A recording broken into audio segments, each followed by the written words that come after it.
Today in Atlanta, Georgia, from modified celebrations to courtroom drama, let's dive into the stories shaking up the city this week. I'm Dean Bark. Welcome to the City Report from Atlanta. First up, Iranians in Atlanta are scaling back Nowruz celebrations as war rages back home. Nowruz, the Persian New Year that marks the start of spring, began March 20th and is typically a bright, community-forward holiday. This year, the mood is more subdued as the conflict in Iran, involving U.S. and Israeli forces, has left more than 1,300 people dead. Earlier this month, on March 12th, strikes caused heavy destruction in eastern Tehran, and that grim backdrop is weighing on families here. Many in Atlanta's Iranian diaspora, residents with cultural and family ties to Iran, are still honoring tradition, keeping the ceremonial Nowruz table with 7 symbolic items that start with an S in Farsi, but doing so quietly, often with video calls to loved ones overseas. It's disheartening to see cultural traditions dimmed by conflict.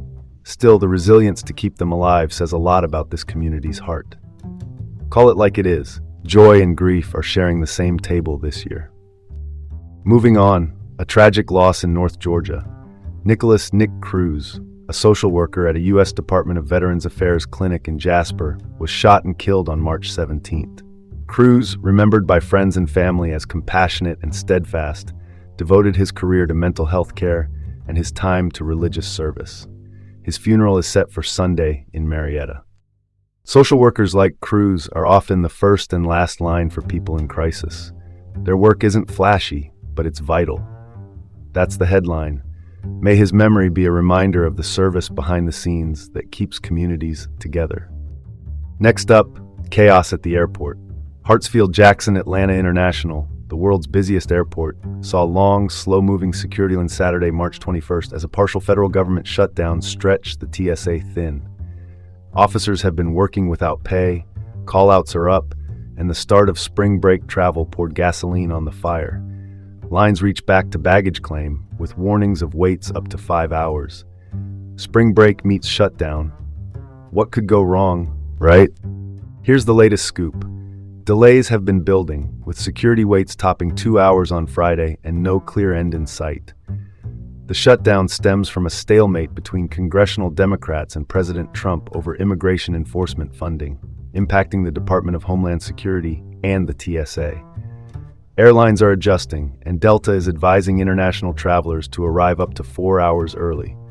For now, plan ahead, pack light, and check your flight status before you hit I-85. Let's not overcomplicate this. Let's pivot to the courts. Atlanta attorney Brian Schmidt is awaiting a murder retrial in the death of real estate developer Hamid Jahangard, and a judge just eased Schmidt's bond conditions on March 20th. Prosecutors allege Schmidt deliberately rammed Jahangard with his Mercedes in what they call a road rage incident. Schmidt's law license is suspended, and the retrial is slated for September. The decision to relax bond highlights the tightrope judges walk between fairness to the accused and the public safety concerns, especially when a life was lost.